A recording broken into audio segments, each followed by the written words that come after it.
Tick-tock, time to rock! Merry Christmas to everyone! And Merry Christmas to you, Mike Jones, Inspiring Philosophy. Merry Christmas. Thanks for having me on again. Third week in a row. Yeah. This might end up being a trend here. Oh, hang on. Got Aiden Peterson here saying, hey guys.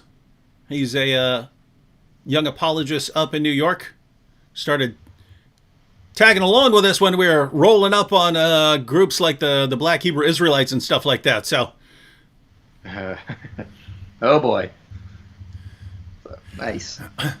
All right, everyone. Well, we are going to be talking about whether Christians should celebrate Christmas.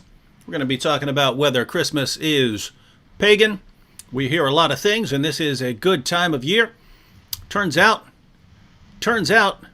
that there are lots of myths that get spread around.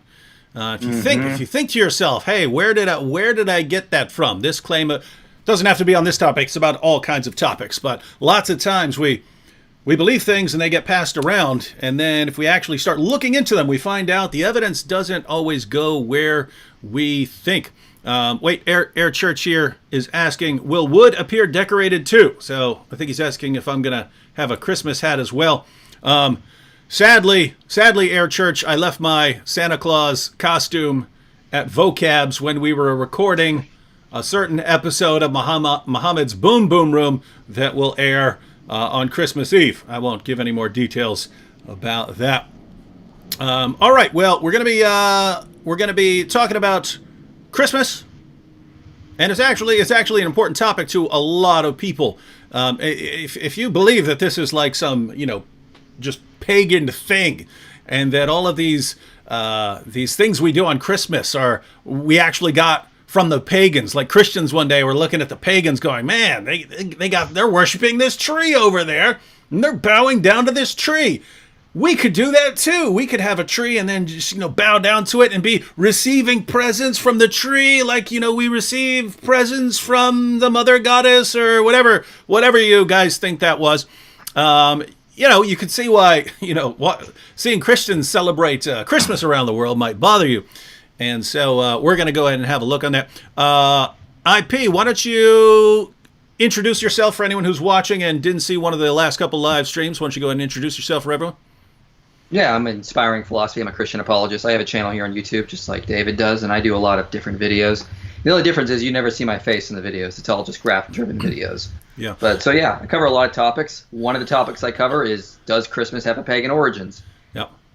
And I think there are lots of people who wish that I would make my videos without showing my face. All right, so let's go ahead and get a couple comments here up at the beginning. S.J. Thomason says, let the Christians celebrate Christmas. So there we have. Hey, by the way, why doesn't everyone go ahead and tell me real quick what your position on this is? Christmas, yay, a thumbs up or something like that? Or, you could even use, if you're in the Boom Squad, you can even use your special emojis and give us Muhammad saying yes or Muhammad saying no. But what's your position? Is it sort of yes, no, or I don't know on the question of whether Christians should celebrate Christmas? We have Capturing Christianity here. That's our friend Cameron. You might want to check his channel out.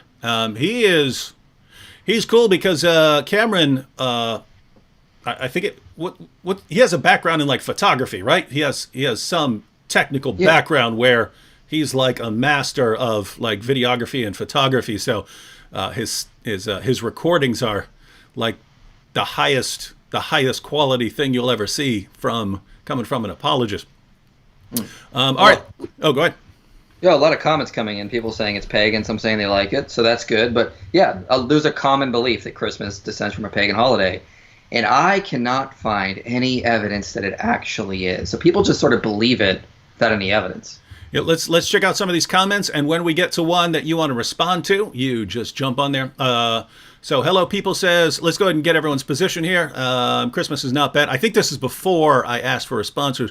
But Nate2D2 says, you got a debate about this coming up, right? Is he talking about? Oh, you already responded. Yeah, I have a debate on the December 23rd on the Gospel Truth channel.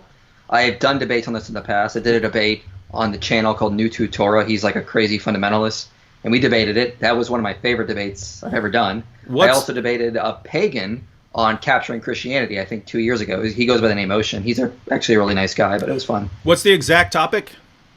It's Christmas pagan. Both Christmas of the debates were okay. That, yeah. And that's on the 23rd?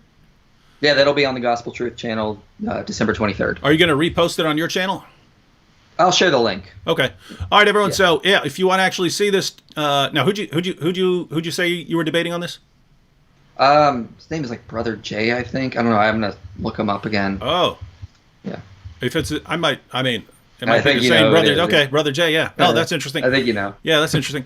Yeah. So that might be an interesting debate, everyone. So you might want to check that out. All right. So let's check this out. So S.J. Thompson again says yes. So the question was, should Christians be celebrating Christmas?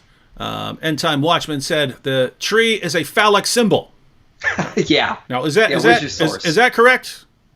No, there is no evidence the pine tree was ever used as a phallic symbol, let alone the Christmas tree. Again, a lot of people don't research this; they just sort of assume it is. For most ancient Druids, I mean, their sacred tree was the oak tree. That's what Druid meant. It meant oak seer or oak knower. They held. Of course, this is according to Pliny the Elder, by the way, as well as some other sources like Maximus of Tyre. They noted that the Druids held the oak sacred. Mm-hmm. It wasn't the pine tree. And you'd think about it. I mean, the oak tree is the tree of Odin because it was a strong tree. It had to be. The pine tree is this flimsy little tree. It was, come on. No, it was always the oak tree. So when people say this, they've not done a lot of research. They just assume it's a phallic. Like, where do you get that from? Where's your source? They don't have one. Yeah, that would be a weird looking. That'd be a weird looking phallic symbol there. And why don't we actually see what the scripture says? Because actually pine trees do show up in the scriptures. So Isaiah 41, 19 to 20. I will put in the wilderness the cedar, the myrtle, and the olive. I will set in the desert the cypress, the plane, and the pine together, that you may see and know and may consider and understand together that the hand of the Lord has done this. So right there, God says all these trees are symbols of him, including the pine tree. So why can't, when Christians set up a pine tree in their living room, that could be a symbol for God, as he says it is? We should look at that and realize he has made it, not the pagan deities. So pine trees in scripture. There you go. So according to the Bible, when we see and as you pointed out, not just the pine tree, but all kinds of things, it should be something where we look at that and say, wow, this is really awesome. God made this. Exactly. All right. That's interesting. All right. Let's check out some more comments here. Shalina said, no, no, no, no. So that's 4 no's. So I'm going to count that 4 times. Tack Map said, jingle bells all the way. Some people are giving with the thumbs up. Lewis says it's pagan. JC251 says, I believe it is pagan. We have here Christmas with the thumbs up. Reasonable Faith Indy gives a thumbs up. Warrior Woman gives, to the pure, all things are pure, but to those who are defiled and unbelieving, nothing is pure, but both their mind and their conscience are defiled. Felix says, Santa is Odin. Now, what do you think about that one? Is Santa Odin? Yeah, there's no evidence. This is a great little book on this that covers a lot of the English folk traditions. And we know where Santa comes from. It comes from Sinterklaas, which is the Dutch name of St. Nicholas. So historically what happened was, after the American Revolution, in New York, a lot of Dutch immigrants wanted to start connecting to their roots. Now, even after the Protestant Reformation, according to the Dutch, they still valued St. Nicholas as this gift-giving saint. His feast day was on December 6th, and they still celebrated it. But at the time in New York, Christmas was sort of like this drunken festival. People just sort of used it to get an excuse to get drunk. And a lot of people in New York wanted to turn Christmas into more like a family and overall. Didn't people already have St. Patty's Day for that? Yeah, I don't know. I don't think St. Patty's Day was really celebrated like that yet. I mean, a lot of the holidays we know are really recent. Like Halloween is really like a 1900s creation. It's really recent. Maybe once they weren't allowed to just use Christmas for drunken revelry anymore, they were like, all right, we need a new one. Yeah, let's make up St. Patty's Day. I'm just making this up, guys. I don't know what the historical background of St. Patty's Day is, but all right, go ahead and continue. But so a lot of Dutch immigrants wanted to connect to their roots, so they started, getting back in touch with Sinterklaas. But they also want to turn Christmas back into a more family-oriented holiday. So they, you can see this in little books from 1821 called The Children's Friend, where you see depictions of Santa Claus in there for the first time, not as a Catholic saint. They dressed him up to look like an average Dutchman from the time, a big fur hat, a big red coat, and then he sort of morphed to have this type of hat over time. But that's basically where Santa Claus came from, is that they were started to turn Christmas into the holiday it is in New York about 200 years ago.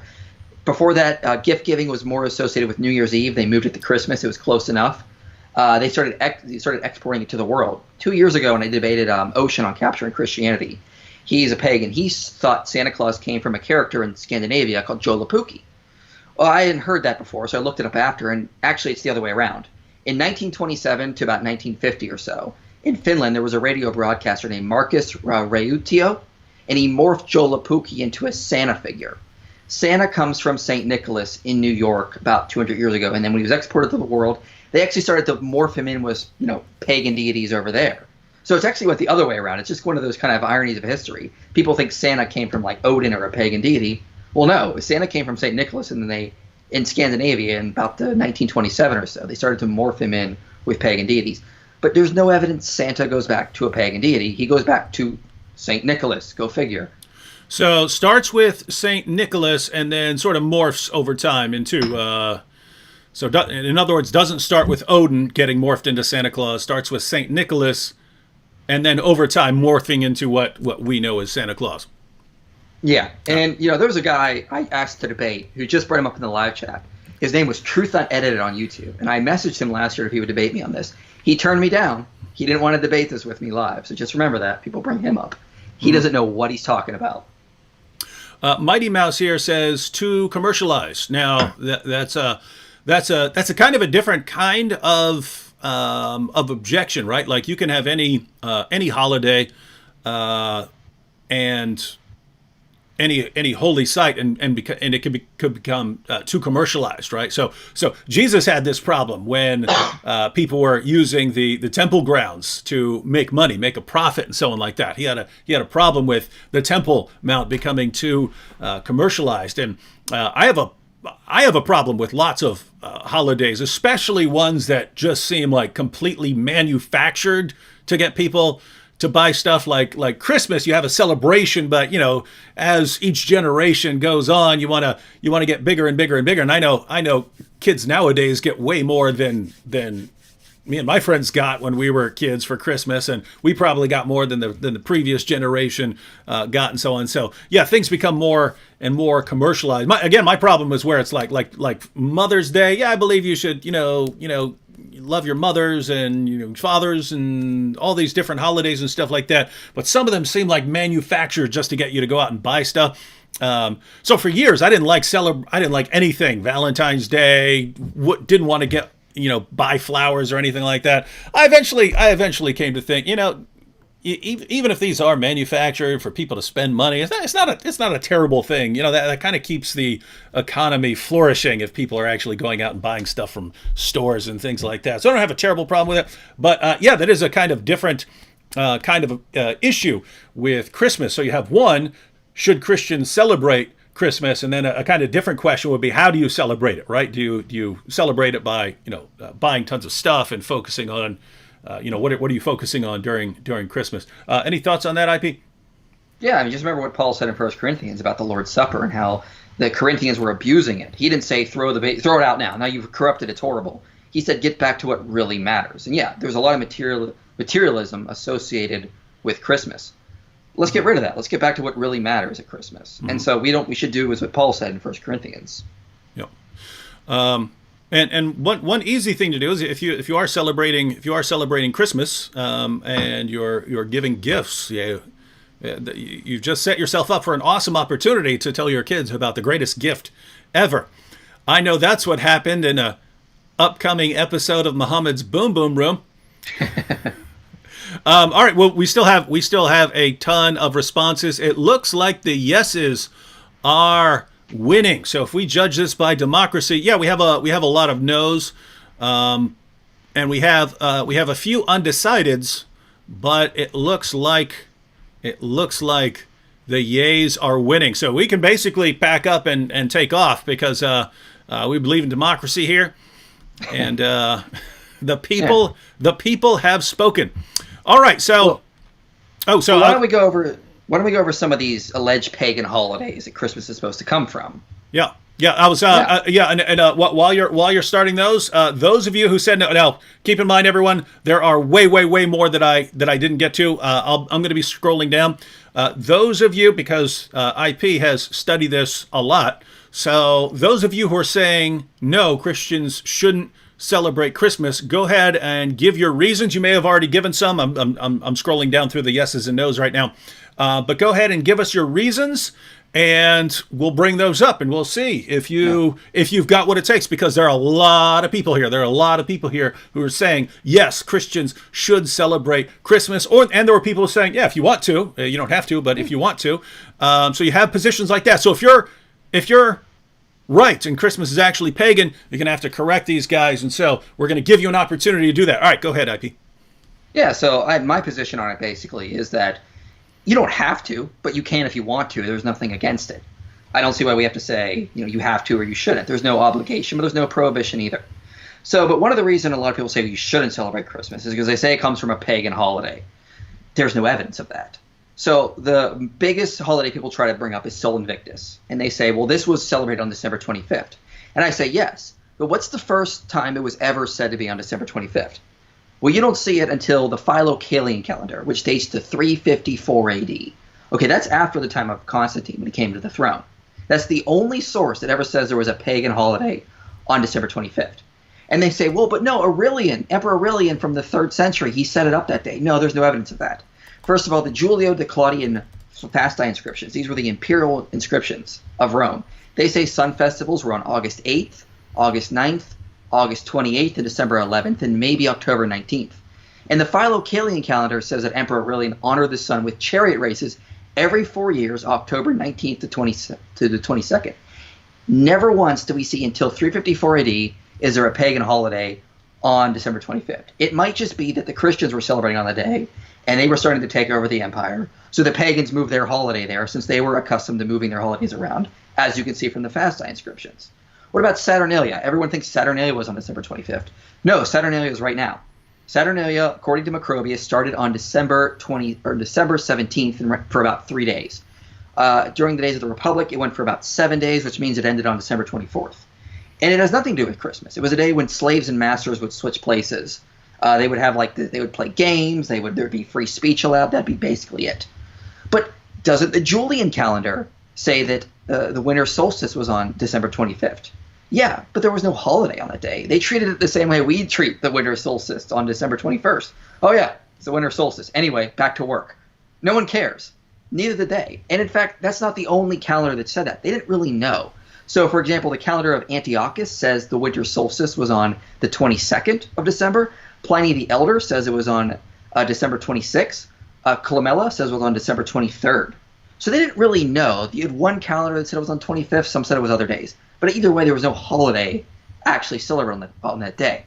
Where did the date of December 25th come from? Well, according to early church fathers like the work on solstices and equinoxes, Dionysius Exeges, Jerome, St. Augustine, Julius Africanus, a lot of these early church fathers thought that Jesus would be conceived on the same day he died.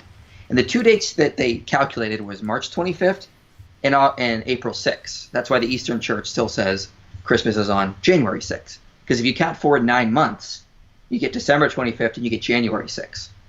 So they thought Jesus would die on the same day he was conceived. So if he's conceived on March 25th, he'll be born 9 months later. Hence, you get December 25th.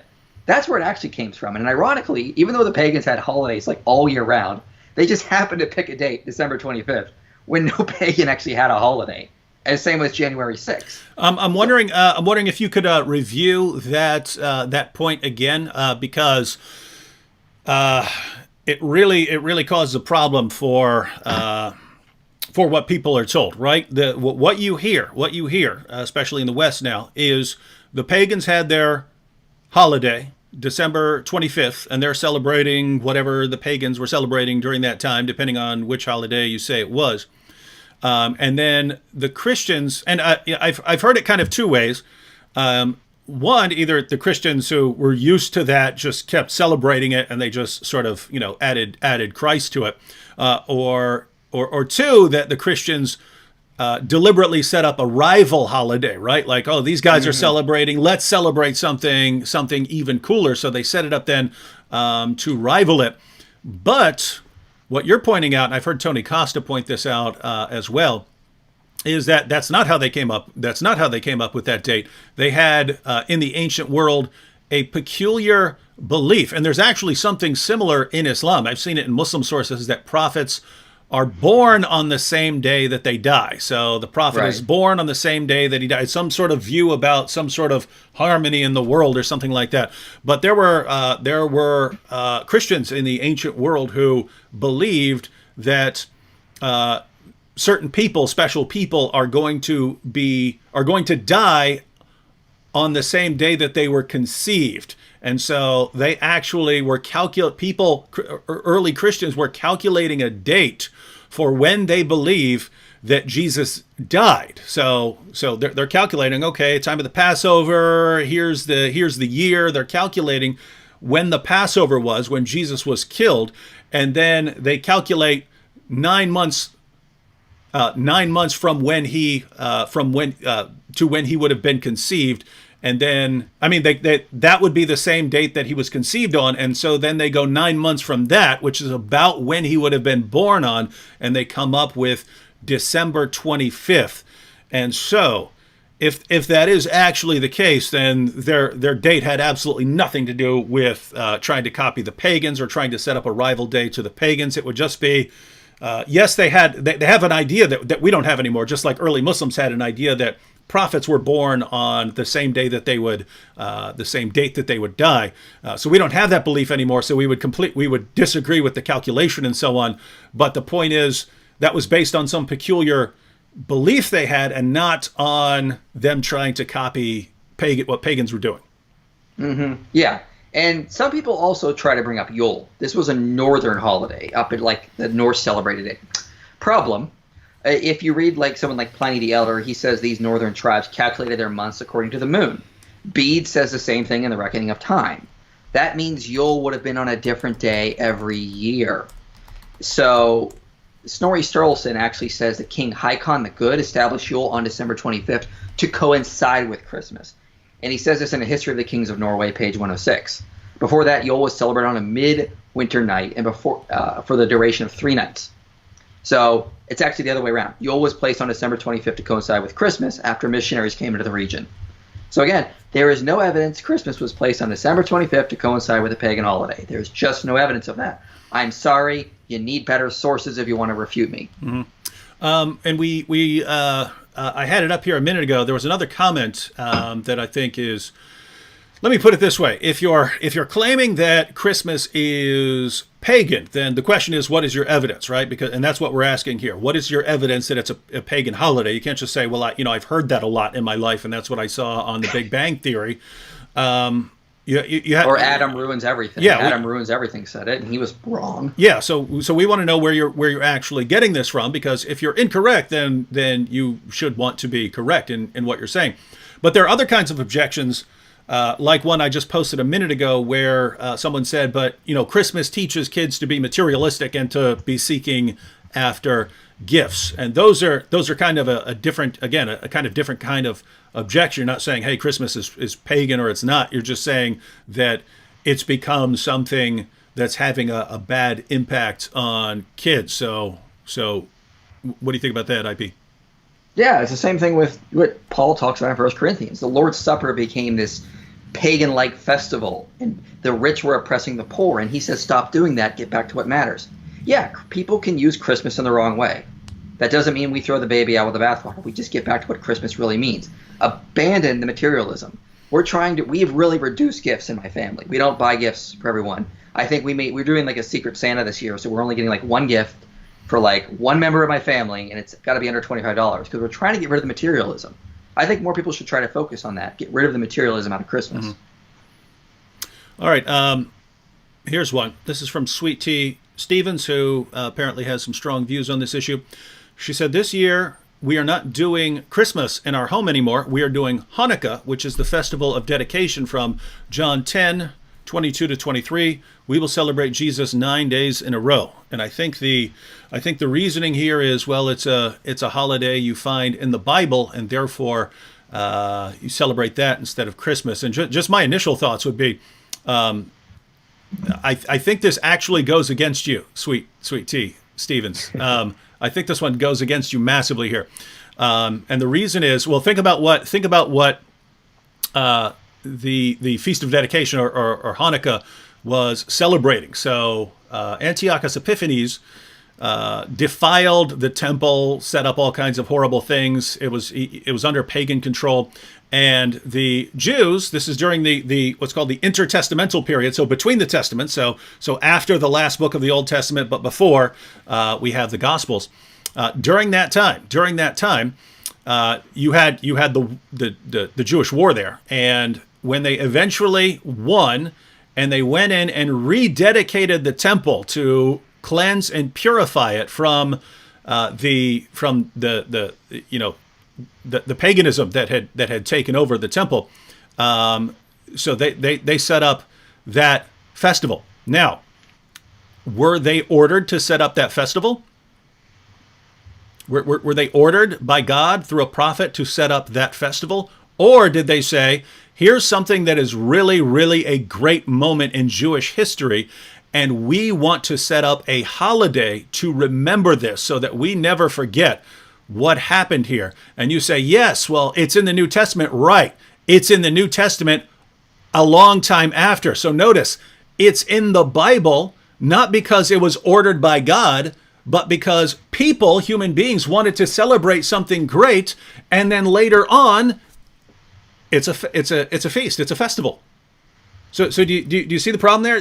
Before it's ever mentioned in the Bible, it was already a feast that humans were celebrating because they wanted to celebrate something. So, if the New Testament can give its stamp of approval to this holiday that they came up with between the time of the two testaments, why would not Christians be allowed to celebrate something that I would think is even greater than the purifying of the temple? Right? If we're talking about celebrating Christmas, the birth of Jesus Christ. So anyway, I don't think that. I'm sure you'll have more comments, but I don't think that one goes in your favor. IP, what are your thoughts on that one?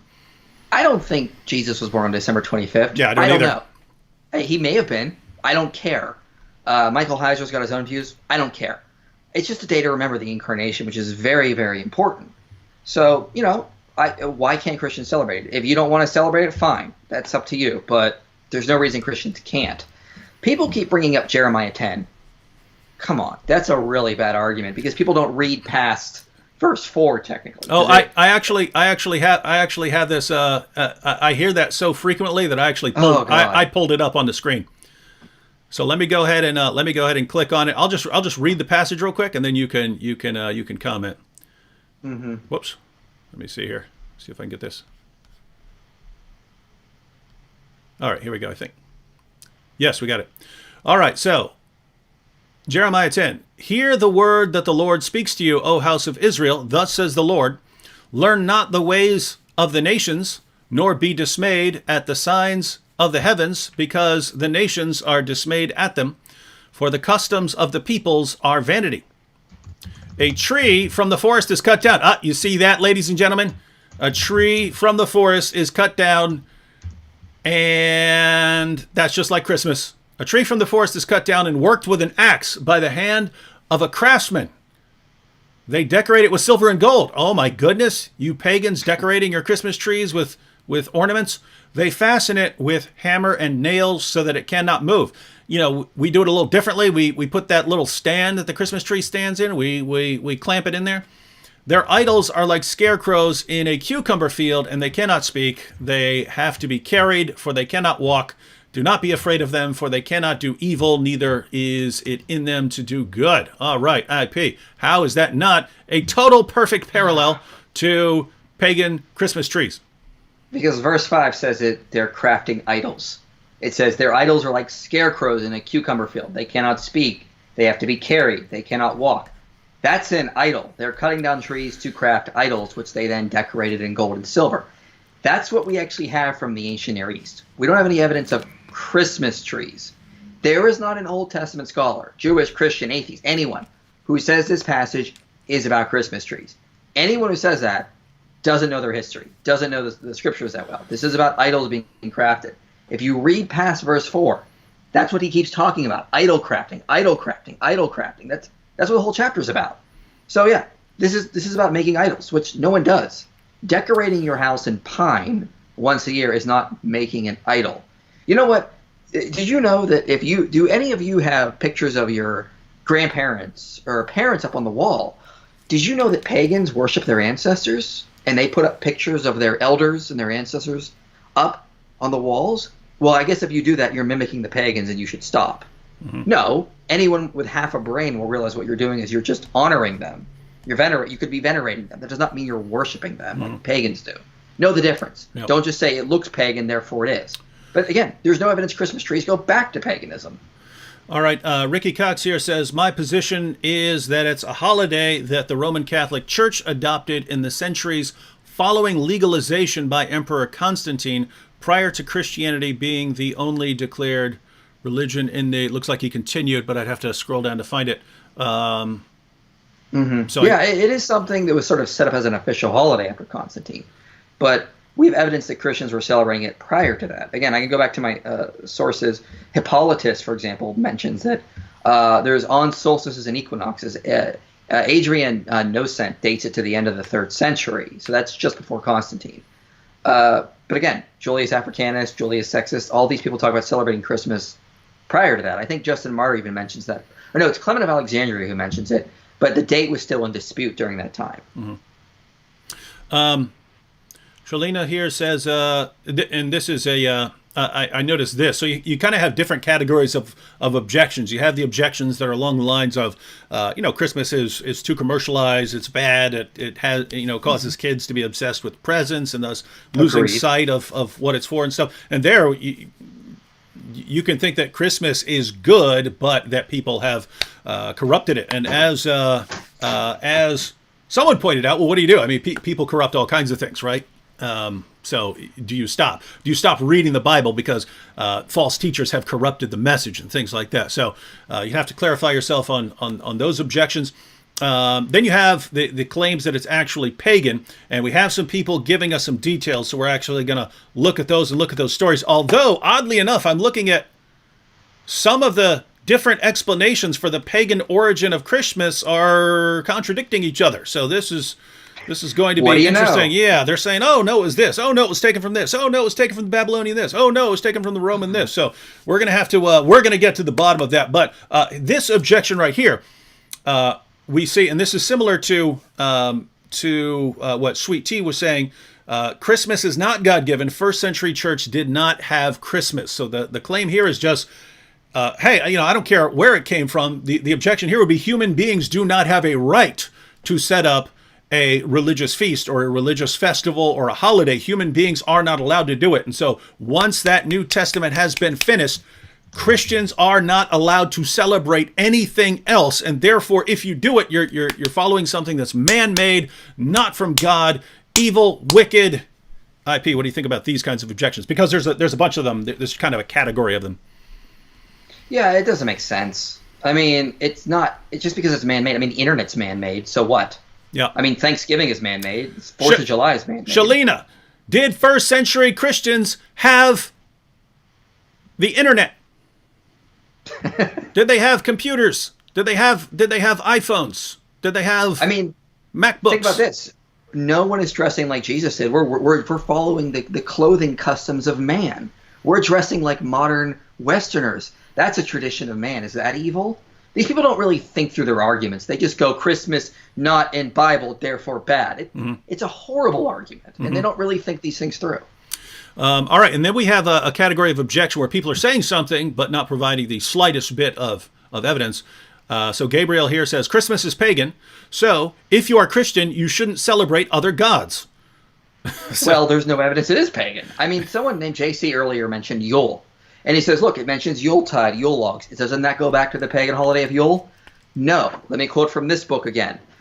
The word Yule in various spellings means a loosely defined midwinter period, not a single day, in the early languages of most Germanic and Scandinavian countries. So there was a guy named Sir Henry Yule from the 1900s. Yule was just a word that meant a midwinter period, but it also was a pagan holiday from time before. But in English, it also meant a midwinter period. So Yule logs, where did they first show up? Do they go back to paganism?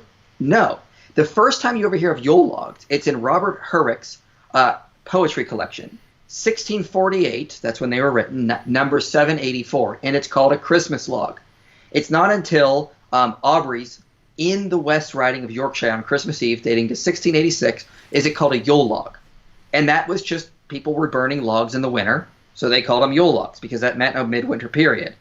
Yule logs don't go back to paganism. They don't show up till the 1600s. So again, there's no evidence. As they say in this book, the antiquity of the word Yule cannot prove the custom's age. There's no evidence it goes back to paganism. So people, again, have not done their research. They just assume it's pagan. Did you say that's an entire book on? Wow. This is actually a history of English folklore. Oh, okay. But I have other ebooks. For example, I thought you had an entire book on the history of Yule, and I was going to be like, no. Wow. That sounds like a real page turner. There must be like 3 copies of that in the world. You've got one of them. I have entire books on the history of Christmas, like Tanya Gulovich, Encyclopedia of Christmas. I have Bruce David Forbird's Christmas, A Candid History. So I know all of the history of this. Kevin McDonald said, David, you're taking the easiest post to refute. No, I haven't gotten down to them yet. I looked at that. Say, I have 2 screens here. I have one where they're going live, and I have one where I'm scrolling through them. And here's the problem: if I scroll down to the last ones, look for them, people say, you skipped mine. So I'm trying to get through any sort of. I'm trying to break them down into categories and make sure we get through them. But I am not even a quarter away down to the most recent comments. So just trying to get those, but be patient. We're going to get through them. So we have, you shouldn't celebrate other gods. Gabriel, yes, we agree. You shouldn't celebrate other gods. Well, our question is, how is celebrating Christmas celebrating other gods? That's what we're asking. JC 251 says, look at Nordic paganism. It parallels to Christmas. And I find this interesting because I'm, again, just skimming the comments as I know they were coming up down here. It was, this was Babylonian in origin, Roman in origin, and Nordic paganism. And so basically the paganism is coming from everywhere. Guys, so, at least some of you have to be making this up, right? At least some of you have to be just making up stuff. Or, I heard this on a show, or I heard this in my classroom, or I heard my friends say this. Guys, anyone could just say something, right? I could say Christmas came from aliens, right? I could say it. I could say, Christmas came from Nazis. Before the Nazis, there was no Christmas. You could say anything you want, right? We're asking what you can actually defend. And please, please, please, give us some claims that you can actually defend here. So would you agree with that Nordic paganism parallels Christmas? No, we already debunked that one earlier by going over the origins of Yule. Again, the Norse calculated their seasons according to the moon. Yule moved around. It wasn't until King Haakon, according to Snorri Sturluson, was Yule placed on December 25th. We're talking around the year 1000 AD. So there's no evidence Christmas parallels Yule. Yule was celebrated according to early authors like Adam of Brenham, that they did human sacrifice over in a well. They went into the temple and they feasted and got drunk with giant fires. It has nothing to do about Christmas. That's just a typical pagan holiday. Mm-hmm. People keep bringing up Babylon. These are people who have really not studied, because that all comes from a guy called Alexander Hislop, who wrote a book called The Two Babylons about 200 years ago or so. And he just made a bunch of stuff up. He made up stuff about Nimrod that's not true. The Babylonians never. You're saying people can make stuff up? Oh no, of course not. Yes, obviously. And that some people, the reason they get away with this is because a lot of people fall for what they say. Guys, by the way, notice they say the exact same things about Jesus, right? I mean, you can have Christians objecting to Christmas and so on, but the pagan origins of this, the pagan origins of that, almost every detail about Jesus, you've got atheists writing books claiming that it came from some pagan origin, right? that should clue you in that maybe people who are complaining about pagan origins don't always know what they're talking about, or sometimes they have alternative agendas, and so you might need to take a closer look. Again, I don't. If you want to show that Christmas is pagan, I'm giving everyone the opportunity here, but you're going to have to give us something that IP here can't refute. All right, now people brought up mistletoe. Oh, mistletoe must go back to paganism. Actually, no. Once again, the first time we hear of mistletoe, it's in about the 1600s. William Coles mentions it as a decoration in his book, The Art of Simpling. Robert Hendrick, once again, mentions it in his poetry collection, but only mentions it as a typical decoration. Guess what grows in Britain around this time of the year? Mistletoe. What do you use as decorations? Plants that are in season. It doesn't show up as the kissing of the mistletoe. It doesn't show up until about the end of the 1700s, and it's among the Victorian servant class. It sort of like grows out from there. But was it a pagan sacred thing? Well, we don't really know. Pliny the Elder in Natural Histories wrote of the Gauls in France that they had this sacred plant called mistletoe. We're not even sure if it was the same one, but they thought it cured animal infertility and it would cure poison. And here's the funny part, they only thought it was sacred if they found it growing on oak. So again, that has nothing to do with Christmas. Mountain Smoke here says, if you can't stand up against Christmas, as hard as that is, how are you going to stand against the mark? I'm assuming he's talking about the mark of the beast. And actually, Mountain Smoke, this actually gives us a chance to clarify. We're wondering why we should stand up against Christmas. Because, I mean, if you're comparing it to standing against the mark of the beast, then you obviously believe this is very diabolical. And we're asking, why is it diabolical? Why is it evil? Why is it something horrible? And when we ask for reasons, we get a bunch of stuff that people heard and can't actually defend, and a bunch of comments that are just not based in reality. But notice here, so if you want to parallel it to the mark of the beast, you'd have to identify something as the mark of the beast, and we're not sure you're right? We're wondering if you're right. So suppose, I'm wearing a watch, right? Suppose you say wearing a watch is the mark of the beast. And I start disagreeing with you, going, no, that's not actually what a watch is. I disagree with you, and I start arguing with you and say, how could you're not standing against the mark of the beast? No, I'm disagreeing with you on whether this is the mark of the beast. I'm disagreeing with you about that, right? So right now we're talking about Christmas, and there are people who are saying it's this horrible, evil thing, and when we ask them to defend that claim, they start giving things which IP keeps showing are completely false. So You're saying I should identify Christmas as a pagan holiday based on a bunch of myths? If so, I might as well identify this as the mark of the beast or something like that, if we're just making things up, right? All right, let's. Did you want to add anything to that real quick? No, it makes perfect sense. People just sort of think whatever they want, and then they assume that's the truth or that's a fact. I mean, they don't have any sources to back it up. If you want to refute me, find some early sources. Find an early Roman inscription, maybe an early Roman author who says they celebrated Christmas. I mean, even atheists, like I remember Seth Andrews a couple of years ago on The Thinking Atheist, made a bunch of nonsensical claims about Christmas. It goes back to like the Egyptians or something. Of course, he didn't do any research. There's no evidence it goes back to pagan or any sort of pagan origin. Ensign Watchman says Christmas used to be outlawed in America in the late 1800s because of its pagan roots. Yeah, well, they were wrong. Just because a bunch of Puritans or Pilgrims thought it was, that doesn't mean it actually was. I mean, they also thought Native Americans were some of the lost 10 tribes of Israel. Okay, just because they said it, does that make it true? No, they were clearly wrong. So what? It was outlawed in America by people who didn't understand the actual history. So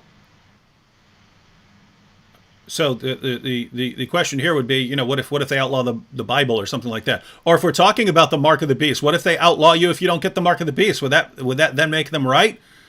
So the question here, if you want to say, hey, it was outlawed, you have to say, okay, were they right? Do you think Puritan Christians in the 1800s had a better idea of the history of Christmas than we do today?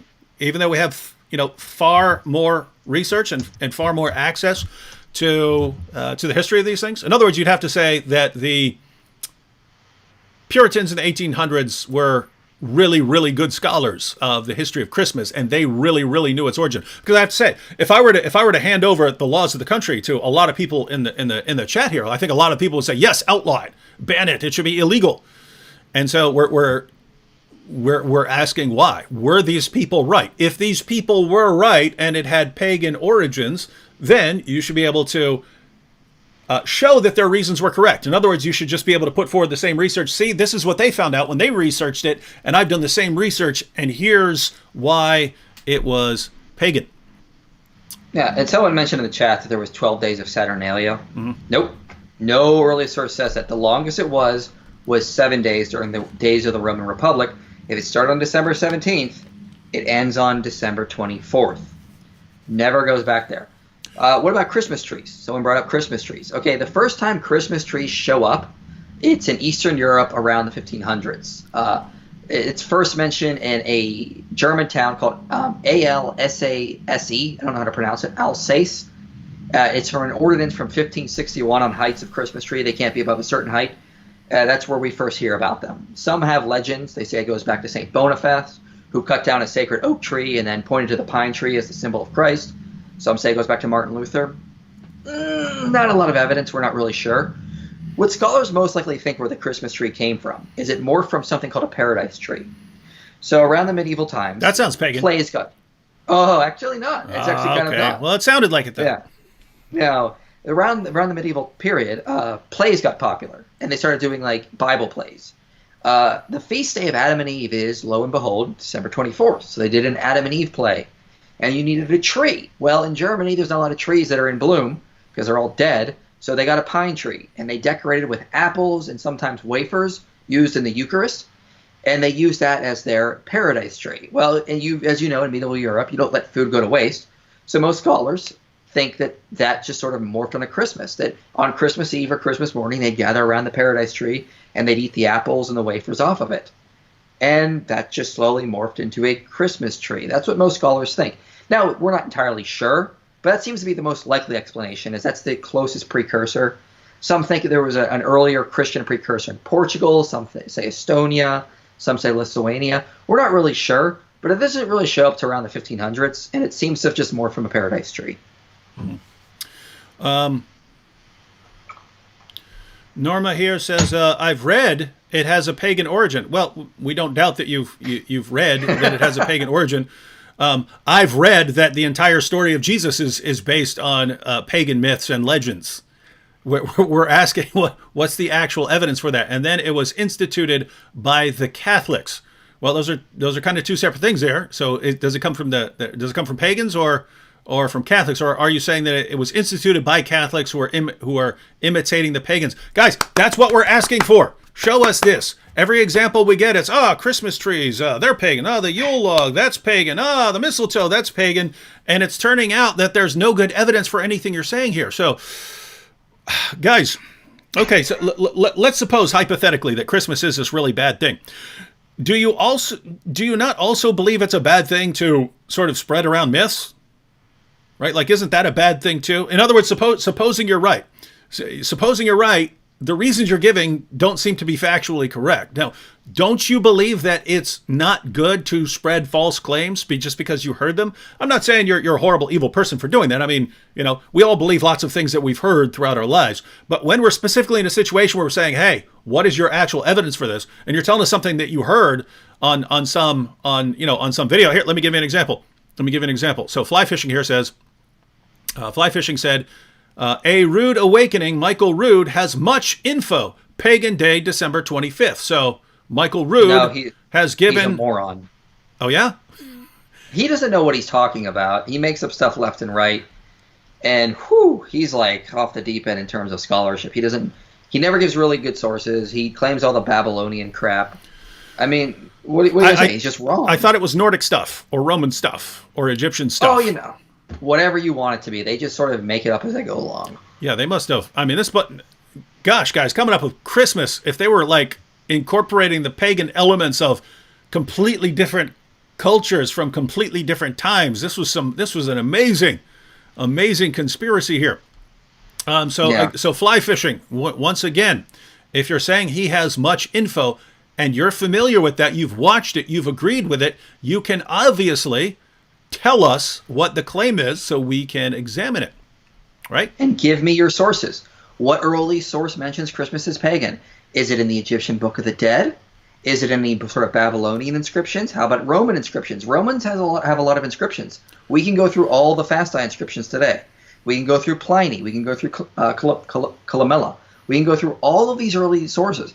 No one mentions Christmas traditions. No one mentions any sort of holiday or any sort of pagan holiday on December 25th until 354 AD. Where's your evidence? I've been focusing on the the claims that it's pagan here, but Mark Cyril pointed out angels celebrated Christmas and they asked the shepherds to celebrate. So what do you think? Do you think in terms of what we read about the angels celebrating that we have reason that we should be celebrating the birth of Christ? I think we should be celebrating it. Now, some people say I'm not going to celebrate it on December 25th. I'm going to celebrate it every day of every year. Okay, fine, good for you. But just because some of us want to set up a special day to remember how important and how wonderful the incarnation was, well, we can. We don't really know the day Jesus was born because it's not important. What's important is that it actually happened, and we can set up a day to honor it. Just like we're not really sure if the Pilgrims actually did have a feast of Thanksgiving on the day we constantly celebrate it on. They may have, but we're just remembering and honoring the founding of America. Can't we do that? Mm-hmm. Yeah. Laura Hunter here says, if you research the roots to Christmas, then yes, it's proven to have a background to paganism. I'm pointing this out because the vast majority of the comments seem to be like this, right? Like, it is paganism.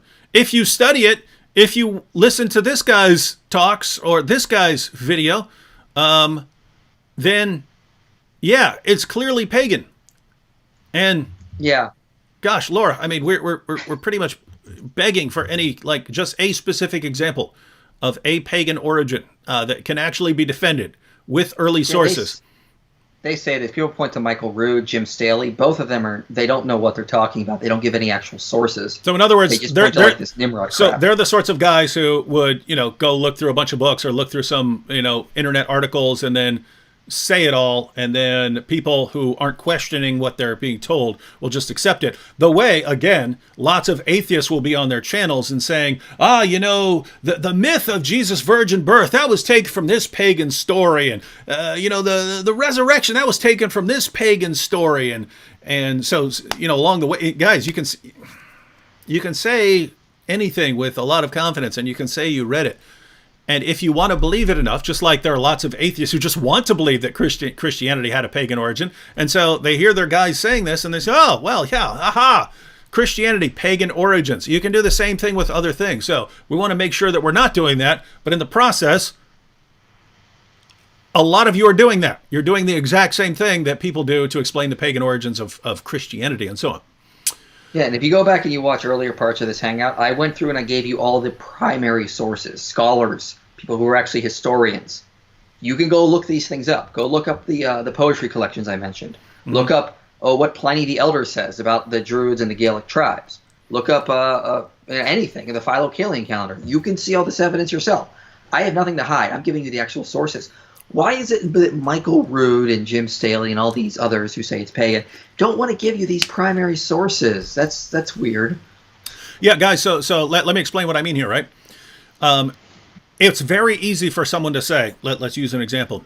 Did you know that the pagans in their celebration of gobbledygook, they brought an evergreen tree into their house and they put presents under it so that they could bow down to the tree and receive the presents. Isn't that pagan? And everyone could go, wow. What we're saying is, if that's correct, then it shouldn't be unless you're making that up, or unless you're getting it from someone who made it up.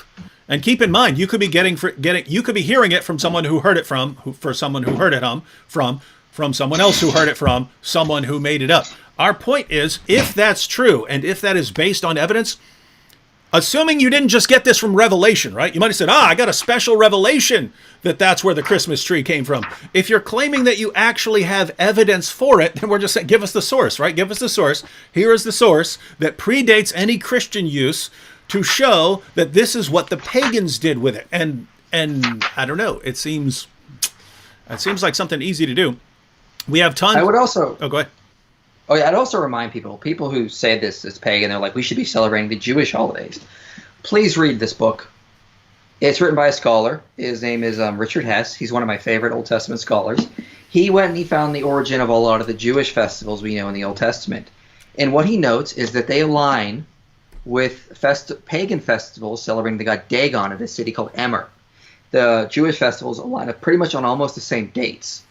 Then what he notes is this is evidence that we can use to argue that it actually goes back to the Bronze Age, that the Israelite religion was not made up during the Babylonian exile. We can use this evidence to argue that these festivals go back to the Bronze Age, the time of Moses, because that's when Emer was a thriving city. When the Iron Age came along, it basically was destroyed. It was reduced to it had very little influence after that, basically.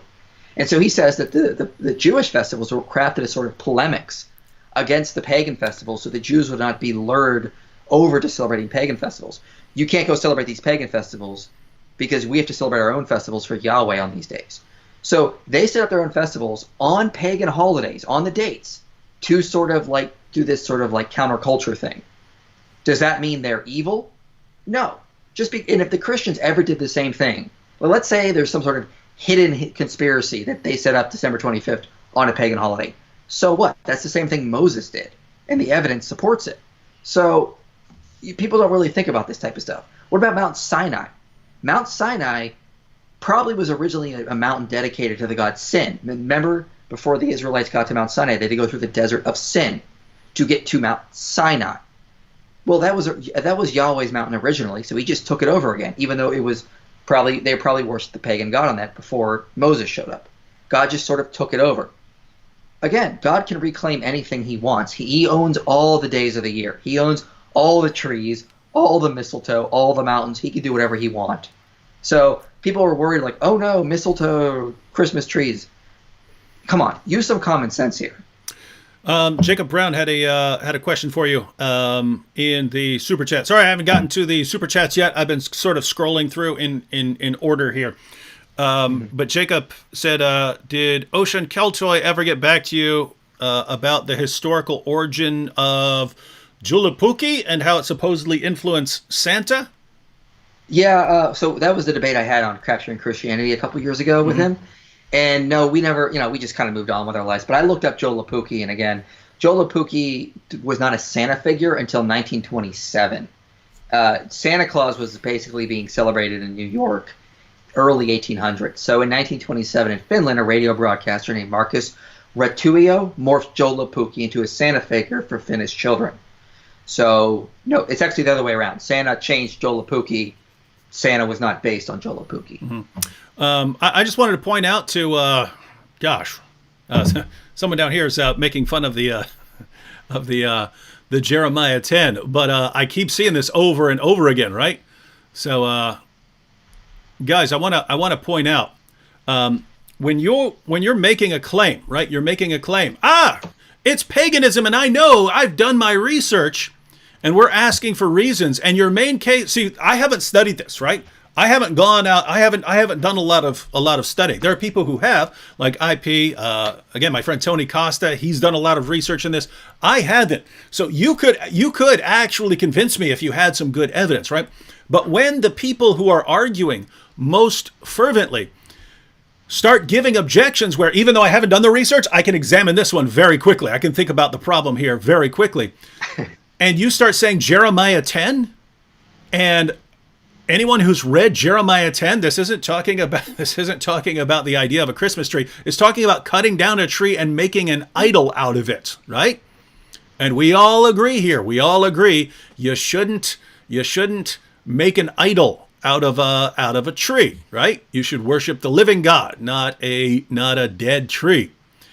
The idea that you're taking that as your main biblical proof, and that so many people are taking this as your main biblical proof that, this is pagan, that immediately makes me think, okay, this is a person who's not thinking very clearly about this, who is so diametrically opposed to Christmas that he will accept anything. He'll accept anything as a reason to reject it, even if the reason clearly and indisputably has absolutely nothing to do with Christmas, right? So the fact that you're going, Jeremiah 10, that makes me not trust you. Now, when you're saying, I did this research, I'm already thinking, wait a minute, you can't even read words off a page, apparently. Or you can read words off a page, but you're so biased that you can't be trusted in what you're saying. And you're the ones who are telling me, oh, but if you research into Babylon and this and that, well, guys, you've already destroyed your credibility here, right? Everything IP says, he starts giving you sources. Everything you guys are saying, the things that I can actually look at and verify, you turn out to be wrong.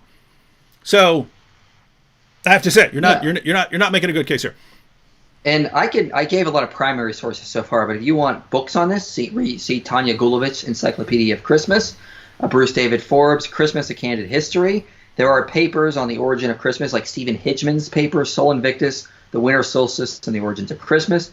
Thomas Schmidt calculating December 25th as the birth of Jesus in Hippolytus canon.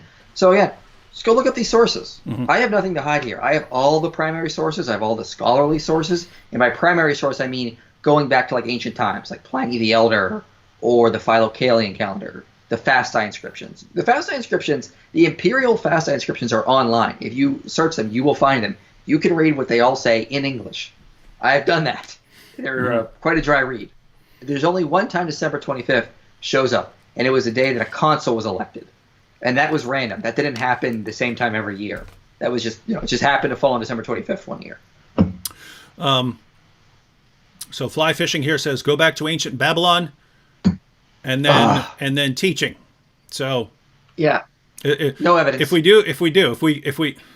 do you mean like physically go back, like we build a time machine and go back, or we're going to go back to the ancient Babylonians? We're going to find them bringing Christmas trees into their houses and buying themselves presents on December 25th. Is that what you're saying? Or well, I don't know what you mean. They lived in Mesopotamia. They didn't have a lot of pine trees there. Oh. The Babylonians. Okay, first of all, this shows you they don't know the history. Which Babylonians are we talking about? The Neo-Babylonians or the Old Babylonian Empire, the Amorite Empire? Are we going back prior to that, like the Sumerians? What about during the time when the Kazites ruled Babylon? How about that period? Mm-hmm. What period? And the main festival celebrated was like the Anu Mi'elish festival that happened in March. There is no evidence of any Babylonian festival on December 25th. Once again, give me a source. Mm-hmm. You don't have one. Yeah. Nimrod wasn't a deity in there. The head deity in Babylon was Marduk. Yeah, I'm looking. People just aren't getting the point here. So I'm looking at the most recent comment here. Janesh said, do not learn the way of the heathen. That is all it need.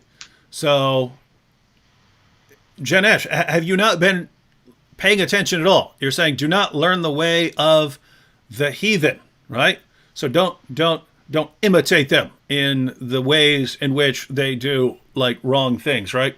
So in other words, if you're talking about heathens and so on, they can be doing child sacrifice or whatever. Just don't imitate those things, right? What we're saying is, what is your evidence that Christmas came from heathens? It's a simple question, right? We hear all the claims, and it's a very simple request. Give us the actual source that shows where the Christmas tree came, where this came from. Gabriel here actually has one. Oh, she claims.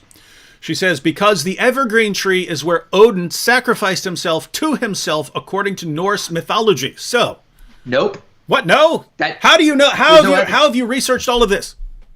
The sacred tree of Odin was the oak. Again, this is in Tales of St. Boniface. This is in Pliny the Elder. This is in Maximus of Tyre mentions this. The pine tree is never associated with Odin. What's your source? Is it in Snorri Sturluson? Where are you getting this? Again, they don't have a source. Odin didn't sacrifice himself under a pine tree. Again, what's your evidence? Mm-hmm. And again, going back to this, don't learn the way of the heathen. Yeah, read the context. It's talking about how they worship gods. We have evidence of circumcision in Old Kingdom Egypt before the time of Abraham. Okay? There's animal sacrifice in other pagan nations. Were the Jews not supposed to do that because a pagan did that at one point? No, God commanded them to.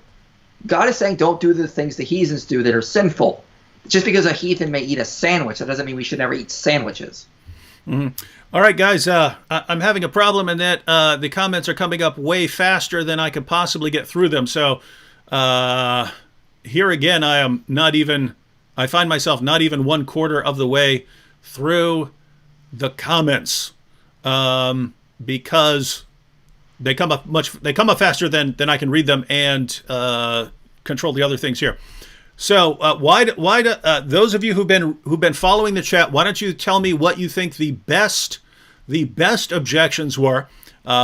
point me towards anyone who's given an actual good source, and I'll try to have those. So just so you guys know, I've been trying to focus on every sort of comment that's come up. Right now I'm going to transition to specifically people who are trying to give some sort of evidence for the claim that Christmas is pagan. Here's someone named LJ said the Romans gave gifts at Saturnalia, and I'm like, well, yeah, that's true. It wasn't the main point of Saturnalia, but I mean, we give gifts on Valentine's Day, Easter, Christmas, Halloween. Technically, gift giving is a common custom in numerous holidays. I mean, it's in Homer. It's in the Bible at certain times. Yeah, are you saying Solomon and King David? Are you saying that anyone who gives a gift is imitating pagans because the pagans gave gifts before you did? Is that what your claim is? Did you know the pagans ate food? They eat the same foods you do. Isn't that interesting? They gave gifts. Oh my goodness, they gave gifts. Yeah, I mean, there's gift giving in the Bible. I mean, what do you want? I mean, just because a pagan does something doesn't mean it's magically evil now. All right. Here's an interesting point, though. What about Acts 17, where Paul takes from a pagan poem? That's true. And he puts it in the Bible. A couple pagan poems. Yeah. Mm-hmm. Yeah, in Acts 17:27, he says, "Some of your own poets say, for in him we live and move and have our being." Oh no, pagan poetry has been added to the Bible now. Does that mean it's evil? And by the way, those poems there were about Zeus. Yep. That was a poem about Zeus. Paul quotes it and agrees with it, but he's applying it to the one true God, right? He's saying because there was apparent. It sounds, if you read the poem, it actually sounds like a monotheistic version of Greek paganism, where Zeus isn't just chief among the gods. He is like supreme in his power. And Paul basically says, look, you guys even have this idea. You guys even have the idea of this supreme deity who's supreme over all. He says you even have this idea because in ancient Greek mythology, Zeus is some guy over there on this mountain. Zeus comes down and does stuff. Whereas in that poem, it's in him we live and move and have our being. So it's some sort of omnipresent belief. And so he's saying, look, even you pagans have stumbled upon this, right? So it's not like you can't get to the truth about this. But guys, I could just imagine some of you being there. Right? You would have jumped all over Paul. Paul, you're clearly a false apostle and a false teacher. Everyone who condemns you is right. I can't believe that you're quoting that pagan thing trying to make a point to people. Mm-hmm. Yeah, but now it's in Scripture. Now it's part of Scripture. Again, God can reclaim anything he wants. If a pagan one day worshipped a pine tree, that wouldn't magically make it evil. Here you have a comment. All it says is obelisk of Nimrod. Okay, there is no evidence Nimrod had obelisk. You didn't hear me. Obelisk of Nimrod. You're burned. What does that even mean? Look at this. If this guy doesn't celebrate Christmas, then why is he wearing a Santa hat? Burn. Oh. Are some people not following where we've been going at all? He's the one defending Christmas. We're not saying that Christmas is pagan. We're offering people an opportunity who say it's pagan to give any evidence for their claims. No one has been able to do it. Although again, I'm working rapidly to scroll through the comments. Here, but go ahead. Someone in the comment section just said, here's a source, The Viking Spirit, an introduction to Norse mythology and religion, written by Daniel McCoy. I just looked him up in less than 10 seconds. He's not even a scholar. Okay, what page number, what in the book says some sort of pagan tradition is associated with Christmas? Yeah, and guys, does he give any primary sources? He's not a scholar. Why should we take his word? I've given you primary sources and actual scholars. Just throwing some random book out by someone who's not a scholar is not a good argument. Yeah, guys,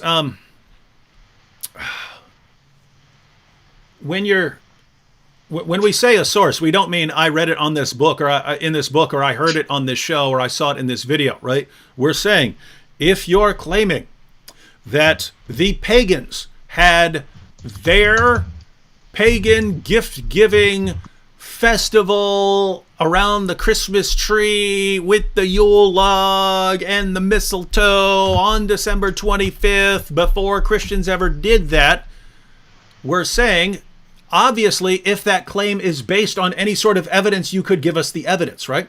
So you could give us, here's the source. It's in Suetonius. And Suetonius, the ancient historian, writes about this. That's what we're talking about. We're not talking about, oh, I saw it in that book. You can see anything in a book, right? That's like us saying, what's your source for saying that Jesus is based on pagan myth? Oh, I read it in that silly atheist book over there. Okay, yeah, we know you can find people who are saying stuff. We're asking what the actual ancient source is that refutes the claim that IP is making here. So that's what we're asking for. And again, I haven't gotten ancient sources. Yeah, I haven't gotten through most of the comments, but what I see again most of the time here is just people just stating it over and over again. All the Christmas symbols have pagan roots, including the hat he is wearing. Okay, where's your evidence? This hat comes from St. Nicholas. So again, in the 1800s in New York, they dressed St. Nicholas up like a common Dutchman from the time. Originally, he had a big red coat and like a brown hat. And then it slowly morphed into this hat around about 100 years ago or so. It took time, but there's no evidence it goes back to paganism. Is there any depictions of Odin with his hat? How about Thor? Do you have any depictions of ancient Babylonians wearing these hats? No. I know, I've looked a lot. There's none. Again, read some sources on it. Here you have again, it starts with Nimrod, then we get to Santa Claus. So there's the refutation. Yeah, exactly. That comes from Alexander Hislop. Made it all up. Yeah. Mark Russell here says, what's the history of the lie that Christmas is pagan? Who started the myth? So this must actually go back quite a ways. Do you know where this goes back to? I do, actually. So around about the mid-1800s is when archaeology started to be discovered. And about that time, a lot of like pseudo-intellectuals started to publish stuff. Some were scholars, to be fair, like Jacob Grimm, but other people were not, like Alexander Hislop. And they just started to publish a bunch of stuff about the origins of Christmas, origins of certain customs, holidays. Jacob Grimm did this, Alexander Hislop did this. Some of the Jesus mysticists, like Gerald Massey, did this kind of stuff.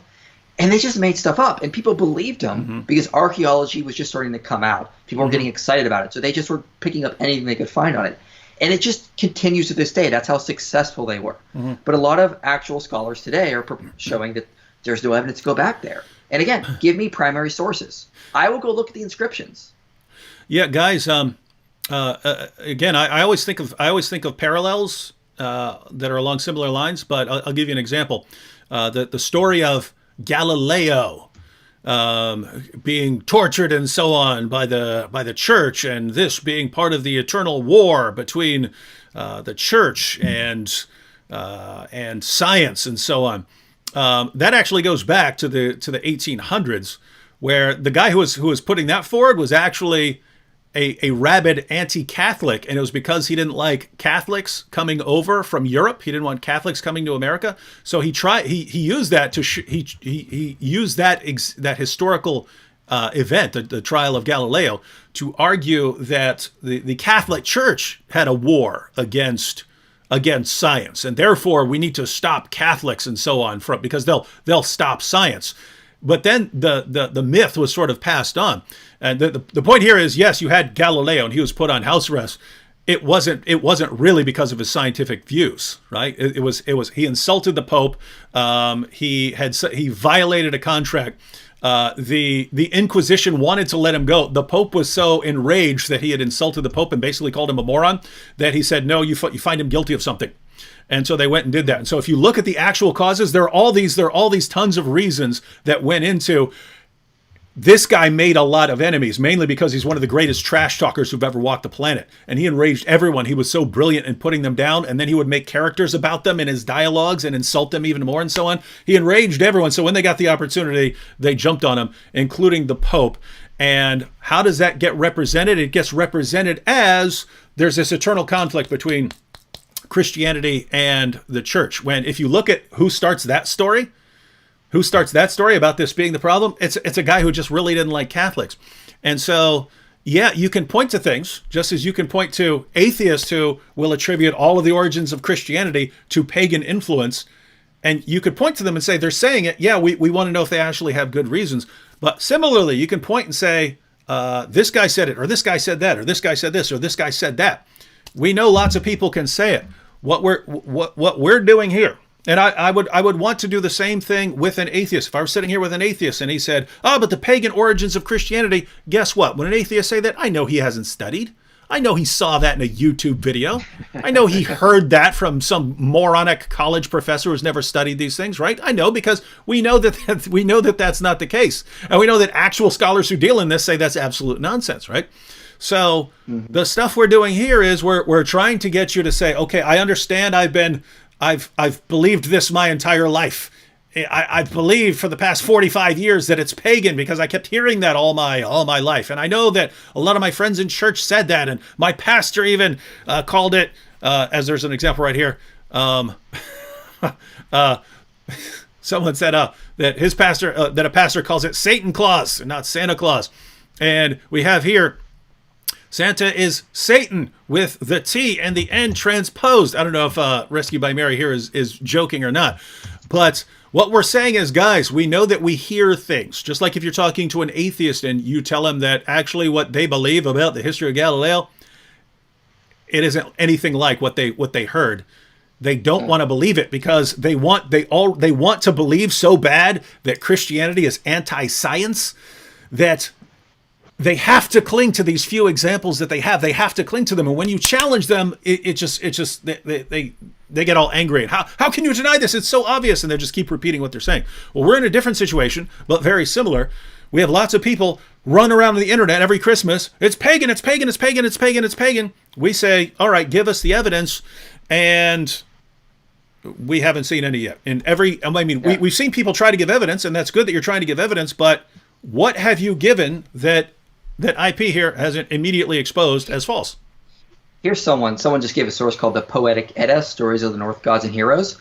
Now, I've not read this. I just did a quick word search through it because I downloaded the book really quickly. I have a really good source I can do that on. And I did a word search for Christmas and Yule. Neither of the terms ever come up in the book. So tell me the page number of what this mentions Christmas is pagan on, because doing word searches is not coming up. Someone also mentioned the Encyclopedia Britannica article on Christmas. First of all, Encyclopedia Britannica is filled with errors. Some studies have shown that Wikipedia is actually a little bit more reliable than them, which is not saying too much. That tries to argue it's pagan. Doesn't really give a lot of good evidence or good sources, and they really need to update that and correct it. Because again, I gave you all the primary sources earlier in this hangout. There's no evidence it goes back to Saturnalia as Encyclopedia Britannica claims. June here says Santa Claus with the obelisk tree celebrating in December 25th. I'm assuming you're just going to say, give us a source on that. Santa Claus give us a source on that. With the obelisk tree. So now that the Christmas tree is the obelisk tree, and it's being celebrated December 25th. All right. I have to wonder if these people are just trolling at this point. I have to wonder too, because this guy has like what's it called? Is it a? Looks like not Pegasus, centaur. Centaur. Okay, yeah. I was thinking satyr. I think that's the one that's half goat, though. Yeah. All right. So Kingdom Kid here says, we can no longer celebrate Christmas with my mom-in-law because she is in the Hebrew Messianic movement. Sad for us and the kids.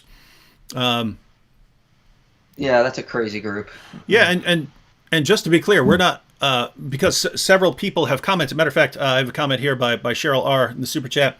Cheryl says, if you believe Christmas is pagan, then you really should not celebrate it. But for those of us who recognize it as a celebration of Christ's birth, it's Christian. Now you and I would agree, if you are convinced, even if it's by bad arguments and bad reasons, if you are convinced that it's pagan, then we would agree probably you shouldn't celebrate it, right? Right, yeah, that's fine. Again, you're not obligated to. No one ever made that claim. Yeah. But yes, and that's the problem, right? As soon as you have a mother in the family who says we can't celebrate that, then all the kids are affected, even if they don't agree that it's pagan. But Kingdom Kid, you should you should be patient with your mother and understand. Yep, if she believes it's pagan, then yeah, obviously she's not going to want to celebrate. Yeah. I mean, those messianic arguments, I've seen them. I got a brother-in-law and a sister-in-law that are into. They're into a little bit more scholarly, at least, temp of it. I've given that much credit, but I don't think that's a very good argument. I think that there's a lot of really bad arguments used to arrive at that conclusion. I could get into that on a whole nother time, but yeah, I know what you're talking about. There are some people who I'm wondering, like, are they trying to listen to you in a crowded train and they can't hear you? Because here you have again, Michael Jones. If you believe Christmas shouldn't be celebrated, then I disagree with you about that. And I would be willing to debate you to prove that Christians can celebrate Christmas. So this guy's ready to debate you on a view you do not hold. Exactly. Let's do it. I'm just going to agree with you the whole time. It's going to be great. This goes back to something we were talking about earlier. Reasonable Faith Indy said, if Christ was born on the 25th, then it seems unlikely that it was pagan in origin. If anything, the church would have been taking it back. Thoughts on the case for the 25th? Now, we actually talked about this a bit earlier. You might want to recap that real quick for anyone who tuned in a little bit later. But just to be clear, I don't believe their reasons for coming up with a date on the 25th were good. I don't believe in their assumption. But yeah, Joel, go ahead. It was early church fathers. They had this idea that a prophet would be born or be conceived on the same day they died. So if we thought Jesus died on March 25th or April 6th, just count forward 9 months, you get the 2 dates of Christmas: December 25th, January 6th, according to the Eastern Church. So that's where it came from. They actually thought this. Now that's really bad reasoning. Babies are not always born exactly 9 months after they're conceived, and it's really hard to calculate that. People don't always die on the same day that they were conceived. Mm-hmm. So, it's not really a good argument. We don't know the date Jesus was born, but it doesn't matter. We just set up a day to honor that. Mm-hmm. Michael Heiser's got some interesting views based on astronomy. I mean, it's possible. I'm not sure if it's a nailed-down argument. I mean, it's speculative at best. But, who knows?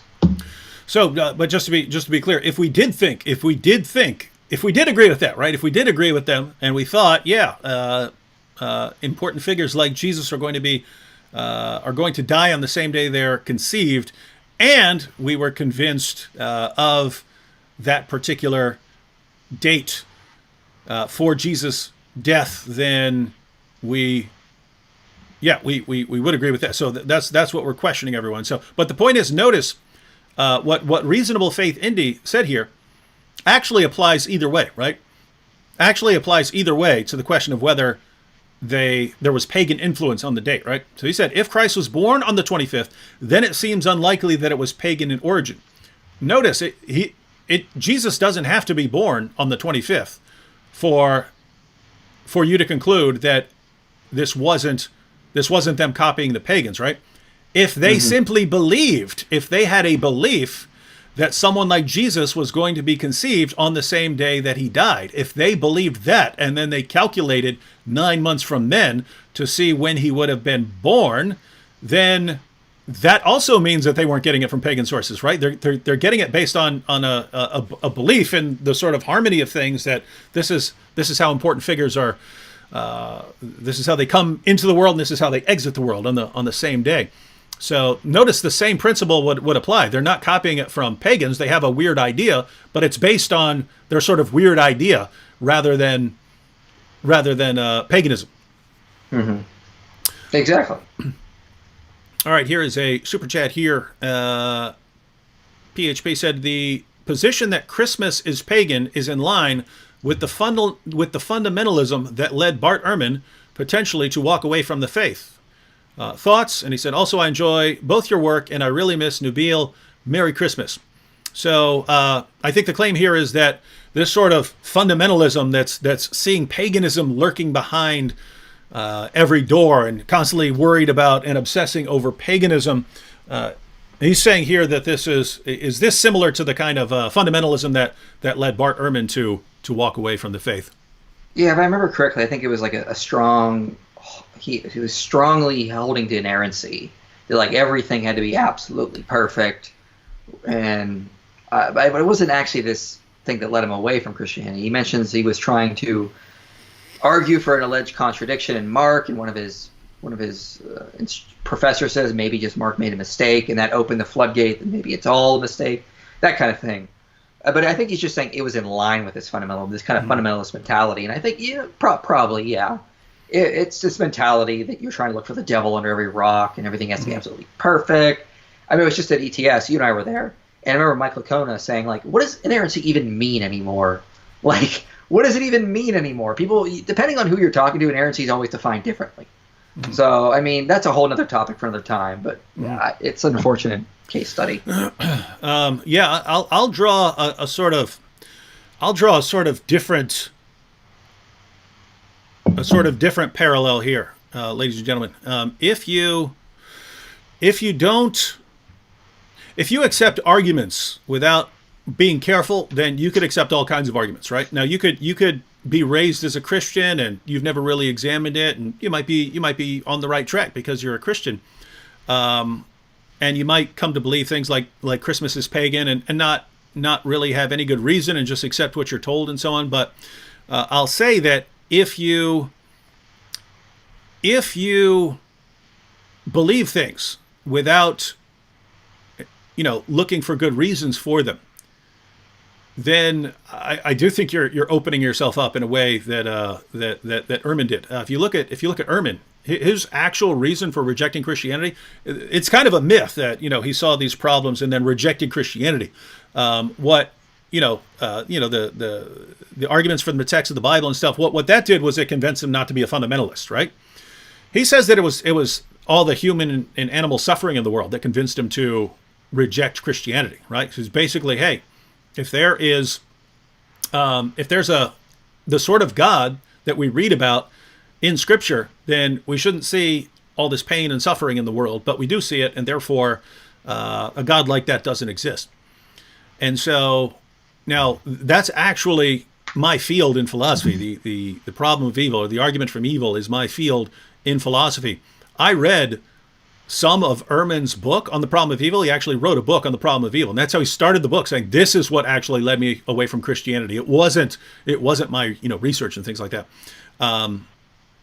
But he was so incredibly sloppy in his reasoning. I couldn't even finish reading it. Right? It wasn't even worth being examined at the philosophical level. Right? It's so anyway. The point here is, if you can accept all kinds of claims, and as we pointed out, a bunch of you who are saying that Christmas is pagan, even if some of you were right, which we'll have to find out, even if some of you are right that Christmas is pagan, a bunch of you have to be wrong, because you're saying things that contradict yourself on where these things came from, and specific claims you're making about this origin and that origin and stuff like that. IP has already shown you, no, that's false. And so the idea is, if you're just accepting what you heard in some video, and you cannot be challenged out of that, right? That even when we're saying, what's your source from that? And you're sitting back going, I don't know.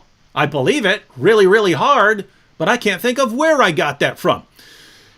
If you'll just accept things in that way and you cannot be challenged on them, it's like, nope, I believed this for 30 years. I have no idea why I believe it. I cannot give any evidence for it, but I'm just going to believe it. And no matter how much evidence you give me against it, I'm just going to continue believing it. If that's what your methodology is, then I would say, yeah, you're in all kinds of trouble. You're in all kinds of trouble here. That's some dangerous stuff. All right, I have an objection here from Jay Shai. He says, Christmas trees. Oh, are you just asking where this came from? Christmas trees being placed under the moonlight, and the ornaments glisten, so spirits will come receive the gifts under them.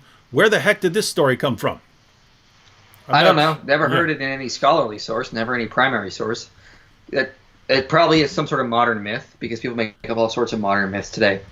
Christmas trees, once again, came from Eastern Europe around the 1500s. The first mention of them is in a town, I think, in the Rhineland called Alsace, like Alsace. I don't know if I'm pronouncing that right, but it's from an ordinance in 1561. That's the first mention of them.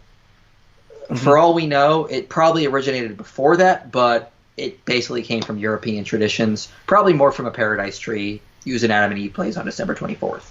Mm-hmm.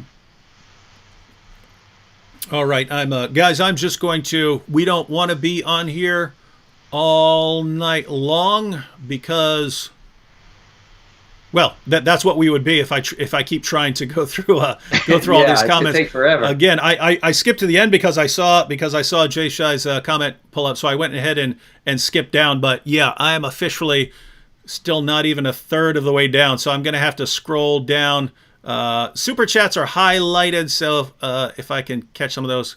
Gosh, there's so many comments that it's kind of hard to even scroll through them because every sort of movement on this trackpad takes me through like 2 or 3 pages of I've comments been answering here. some of them in the live chat as well, so we Yeah. got a lot of them covered. Yeah, guys, I'm going to if you believe that you have some great objection and that I didn't get to it because I haven't scrolled down to it yet, go ahead and repost your great case right now, and I'm going to skip to the end. We have a comment here from Yedinsi Buro says Christmas equals the birth of sun equals Tammuz. Tammuz equals the son of Nimrod. And from Nope. Oh, wrong. There's no evidence. Oh my of goodness. that. Yeah. Well, I mean, Yedinsi. No, I just wanted to point out again because I have no idea because again I haven't researched this. You've researched this, but as soon as you say sun, that's what gave rise to son. The sun sun gives rise to son. As soon as you say something like that, I'm like, this person is completely clueless and has no clue what he's talking about. Because guys, you know that only works in English, right? You know that you only have that parallel sun and son, and the words sound the same when we say them because you're speaking a language where that works, right? You know that doesn't work in other languages. I'm bringing this up because when I was locked up, when I was in prison, there's a group called the 5 Percenters, and they were saying that the black man is God, right?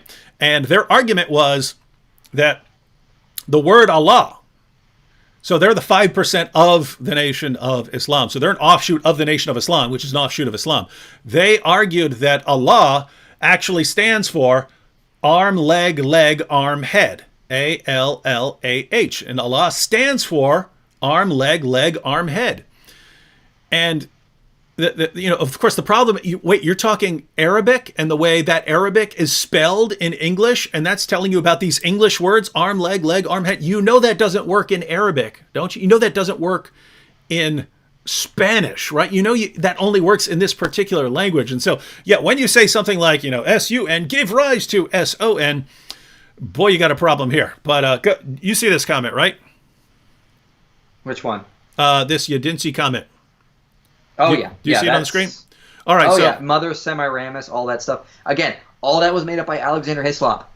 Semiramis, if you read, for example, Diodorus talks about her. Never any connection to Nimrod. She was basically a queen around the end of the Bronze Age, maybe early Iron Age, if she even existed. She restored Babylon. She didn't build Babylon. She would have been like 1,000 years away from the actual biblical Nimrod, who is probably just a nickname for Sargon of Akkad. Mm-hmm. So we're talking like 1,000 years apart. There's no connection between Nimrod, Semiramis, and Tammuz anywhere in the ancient Near East. Yeah, and I added the comment up there. TacMap said, I'm sorry, but anyone who says sun equals son is practicing idiocy. And yeah, I have to agree. We're not trying to be mean, you didn't see, but I think when you have positions like that and you're actually putting them forward, you need to be told this is really, really stupid. And if that's the sort of argument you're putting forward, wow, that is embarrassingly bad. All right, LJ. So now, guys, I'm sort of toward the end of the comments. I went ahead and skipped ahead so we could get down to the ends here, and then we're going to wrap up here pretty soon. Just going to look and see if we have any more. We already talked about this, but let's go ahead and recap. Maybe we need to flesh it out a little more. So LJ said, what about those who say we should not celebrate Christmas because the Bible does not say that we should celebrate Christmas, and the apostles didn't see the need to do it? How do we know? We don't have their entire lives recorded. Yep. We have just scraps of it, basically, with the sources we have. And again, no one says you have to, but we're not prohibited from it. I'm not saying anyone has to celebrate Christmas, but there's no prohibition against it. The internet's not in the Bible, yet here we are using the internet, all of us tonight. Yeah, LJ, so we talked about this earlier, but our perspective is if you're saying we can only do things that the Bible specifically says you have to do, I mean, again, this is really, IP and I were talking about this before we actually went live. This is an Islamic mentality, right? The Islamic mentality, the view in Islam is until God tells you how to do something, you have no idea how to do it, right? And that's why in Islam, you have a command about how to step into the bathroom, how to go to the bathroom, right? You have to step into the bathroom with your left foot. How you have to pee, guys have to squat while peeing. Notice that doesn't say sit on the toilet. It says you have to squat to pee. That's how Muhammad did it. It tells you how to wipe yourself. You have to wipe yourself with an uneven number of stones and so on. So the idea is you just can't know anything unless God has told you. That's not how it works in Christianity, right? Christianity is more principle based than rule based, right? So Christianity will give you a principle: do unto others as you would have them do unto you. If you're sitting back going, you know what? I'm wondering, should I go push this old lady on the ground and kick her in the head? And say, no, I wouldn't want someone doing that to me, so I shouldn't do it. It gives you the principle, which then applies to all kinds of situations. So it's not this mentality of unless God says do this, then you can't do it. If you believe like that, then guess what? The apostles, as IP just pointed out, they weren't using the internet. They weren't here on YouTube. They weren't doing a live chat. They weren't doing any of this. So if they weren't doing it, what are we doing here? Yeah. All right. I think Tyrone here is trying to give you a source. Tyrone, what is this a source for? You say a manual of church history, page 299, is a primary source, volume 1, written by the early church fathers. So, Tyrone, I don't know. Tyrone, tell us what your source. I'm trying to scroll back to see if he actually explained what this is for. But I would be so thrilled. A manual for church history. What? A manual of church history, page 299, is a primary source. He says volume 1, and it's written by the early church fathers. I mean, I think you mean it's a no, it's written by collection. Albert Henry Newman. Page 299, you said? That's what he says. I mean, I can go there right now because it's on. That's in the appendix. So, here we go. 290. I'm getting the charts now. Page 299 is a chart of things happening in the 1100s and 1200s. Way too late for there to be any connection to any ancient paganism. So yeah, maybe he's on our side. I don't know. There's nothing really on here either. It's just I have to read the side of it because it's a chart. So I look like a dog right now. But I don't see anything on Christmas on here. And again, this is an old source from the 1800s. A lot of that stuff is based on really bad scholarship. This is the days when they were making up things about Galileo and about how people in the medieval times thought the Earth was flat. I would recommend you rely on either primary sources, go back to the early Roman Empire or anything back then, or look at more modern scholars like some of the sources I've given. Yeah. So guys, I'm not seeing any good. I mean, that's the closest thing I saw to a source here.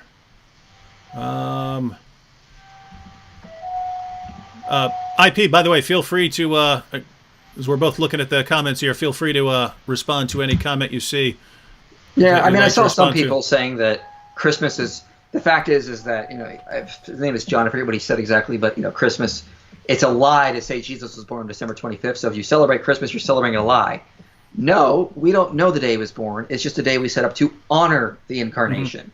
Mm-hmm. Why can't we do that? Mm-hmm. I mean, Easter's on a different day every year, isn't it? Oh, we're not actually celebrating on the day that Jesus was actually crucified. Does that mean we're lying? Mm-hmm. No, it's a day of remembrance. It's a day to honor, to worship. It doesn't mean it has to be on the exact day. I mean, again, Thanksgiving, not really set up on the actual day that event happened, if it did. 4th of July, the Declaration of Independence was actually first signed on July 2nd. It was done being signed on July 4th. It was announced a couple days later. It's just a day to remember it.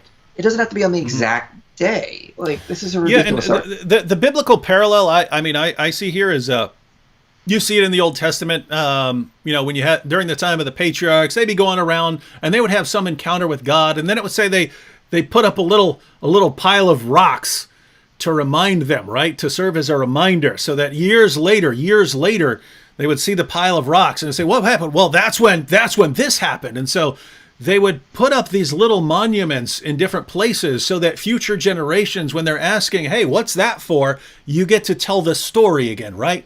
So and notice it's not God told them, "Hey, you better do this here," or something like that. It's they're doing it because they understand, hey, we're human beings. We forget to do stuff. We want to be constantly reminded of some important events. We want to be constantly reminded of this time when God did this for us or something like that.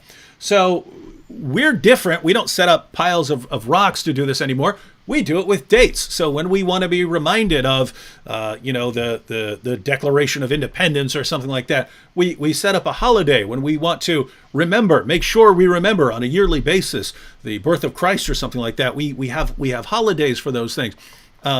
If you're saying, you just can't do that. How dare you Christians want to remember the birth of Christ? How dare you want to do that? It just sounds really weird. And so, but you don't just stop there. You start saying, they actually got it from paganism and so on. And we ask for sources, and we get these sort of vague general, like right here, AZ. I'm assuming AZ. Actually, I just found that page number 299. I was looking at the wrong page, and yeah, it does try to this source, a manual of church tradition, whatever, does say that it was pagan. It doesn't give any early sources. It mentions Saturnalia. Again, I already debunked that. It mentions Yule. I already debunked that. Again, it doesn't really give any good actual primary sources. Wait. So manual church history. What is this one of the church fathers saying it, or it's some later? Okay, so it's someone later Albert writing. Henry Newman, who's quoting, or not even quoting, but referencing them, but he doesn't give any primary sources. He just says, it comes from Yule or Vermilia or Saturnalia, but I mean, like, what's your evidence? It doesn't really give any good evidence. So again, a lot of these claims are made, but there's no actual evidence to back it up.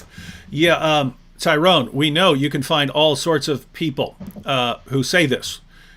You quoted this. I mean, the way you wrote this, a manual of church history, page 299, is a primary source, volume 1, written by early church fathers. But where you sent us it's the words of a modern historian, right? A modern guy who's studying history who doesn't... Not even modern. He's like... 1800s, you said? Yeah, 1800s it looks like. Yeah, so this is... Notice, you put this forward as if it's a primary source. You know what a primary source would be, right? The primary source would be quoting a church father to talk about the pagan origin of something, right?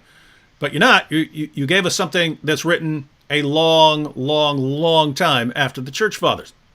So do you see the problem here? We're asking for sources and stuff. This is the closest we've gotten to an actual source. I mean, you have more. I'm assuming some of these guys are joking. AZ Farmer Kobe says, it's from the Epic of Gilgamesh, a 5,000-year-old book. Read the book. I have read the Epic of Gilgamesh twice within the past, actually 6 months. So, because I'm getting ready to do some videos on the flood. So I read the Epic of Gilgamesh recently. Again. No, it doesn't mention anything with connection to Christmas. Do you think he's joking? I think he might. I don't know. I think he might be joking. He might be. Yeah, he might be. Hey, here's one. This is a totally different ballpark here, but since it is something good, Rapture Ready here said Easter is pagan too. Christ did not raise from the dead on Sunday. So we're obviously not going to go into detail here. We need to be wrapping up, but what are your views on whether Easter is also pagan? I have a video on my channel called Easter is Not Pagan. I go over all of that. It does not descend from a pagan holiday. So once again, just go to my channel, type in, or go type in YouTube, Easter is not pagan. I guarantee my video will be one of the top results. And I debunk that pretty easily.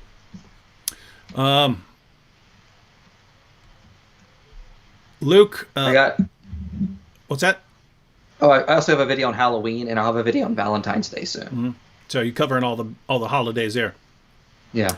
This is a different kind of question. Luke says, is it okay for Christians to celebrate Christmas, including Santa Claus? Well, it depends on how you do it. I mean, you don't want to like really put all the emphasis on that, but if you've got like a 4 or 5 year old that believes in Santa because they're 4 or 5, I mean, there's nothing wrong with talking about it, but I mean, just don't make it the center focus as it should be. But I mean, there's nothing wrong with it. I mean, can anyone show how it's sinful? Mm-hmm. Yeah, and I've never told my kids that Santa Claus is real or anything like that. We treat him as a fictional character, and if it's along those lines, I don't see any problem with it. Because like if you wanted to not even have a fictional character with kinds of stories around, then I don't know, you're going to have to get pretty far away from culture, because what do you do with TV shows or movies or even books that have fictitious characters in them or something like that? So. Yeah, but I don't completely know if those of you who tell your kids that Santa Claus is coming to town and stuff like that. I don't know. I don't really have a position. They're your kids, so you figure it out. Yeah. Jay Shy in the super chat said, let me see if I can find this comment here. Jay Shy, if God does things in 7 days, and so did the pagans, and some doctrines are similar to Genesis, does that mean we stole from pagans, or do they just share similar ancient thinking in magical numbers? Yeah. If you check out my Genesis series, I talk about a lot of that. There's similar grammatic structures between pagan myths and Genesis. That doesn't mean they're borrowing theology or mythology. They're just using similar customs and traditions and writing styles. I'm actually in email communication with a scholar, Mark Chavalas. Great guy. He wrote some books I've read. See if I have any here. Yeah. This is his book right here on Mesopotamia. And yeah, the connections between any pagan and Israel is really superficial. One of the terms he used, and he said I could quote him on that, so it's okay. But yeah, the connections are grammatical, similar. Like they both had animal sacrifices, but their theology was completely different. Mm-hmm. Oh, wait a minute, we've got a serious comment here. Where'd it go? Okay. Yeah. Should probably wrap up soon, but yeah. Yeah. Well, we've gone. I was thinking we go an hour. It's an hour and 46 so far. All right. So, Emperor Domitian, A.D. 51 to 96, may have changed Saturnalia's date to December 25th in an attempt to assert his authority. Now, notice you just said may have, but go ahead. May have. Yeah. There's no evidence of that. Saturnalia, as far as we know, from Fasti inscriptions, from Macrobius, early 5th century author, it was always celebrated 14 days before 1st of January. If you count according to the way they had their months, because they weren't the same length as ours, you get to December 17th. During the days of the Republic, it was 7 days. You start on the 17th. You got to include the 17th. You get to December 23rd. During the days of Caligula, shortened to 5 days. During the day later, it was shortened to 3 days. Aurelian did not set up any sort of festival on December 25th, as far as we know. Just because someone keeps harping on this one, Pine Creek says, I'm setting up my nativity scene. Do I put in shepherds or wise men or both? I would go with shepherds. I'd go with both. Yeah, I know what he's doing there. Nice try. Argument from silence. I would just. It seems that the wise men came along a little later while they traveled, and like Jesus would have been a toddler at that point. So that's what I was thinking. So the idea in the narratives is that these guys from the east, they see this light and they go there, but it takes them a while to get there. And Jesus is seems to be a little bit older there. So, but if you're actually nativity scene, then yeah, go with the shepherds there. So, hope that answers your question, Pine Creek. All right, we got to wrap up now. We know we have a bunch more questions. Since people have a lot more objections, I might go. My friend Tony Costa wanted to go live on something. If people want to discuss this further, we could discuss it when Tony is on as well. But guys, I'm hoping you come up with some better stuff here. I mean, I've seen these. I've been dating these guys for years. They don't have any sources. You go to my videos. I have 2 videos on Christmas. Just read some of the comments. They're filled with hate, anger. They don't have any evidence. They're just angry, and they're filling that gap of knowledge with anger. Mm-hmm. So again, there's no evidence that Christmas has any pagan connection. Because, again, I've gone to the primary sources. A lot of these people saying the opposite haven't. Mm-hmm. All right, shout out to What Do You Meme here. That's one of my main buddies in this world that I work with here. And so if you're not subscribed to his channel, he's putting out all kinds of awesome content. If you're not subscribed to IP's channel, Inspiring Philosophy, the link to that is in the description box. He's pointed out he has videos on whether Christmas is pagan and Easter and so on. So definitely want to check out that content and all the content he is producing. All right, guys, we have to get off here. I'll be seeing you again in a couple of days. And thanks to Inspiring Philosophy for joining us. Thank you. Thanks for having me. All right, catch you all later.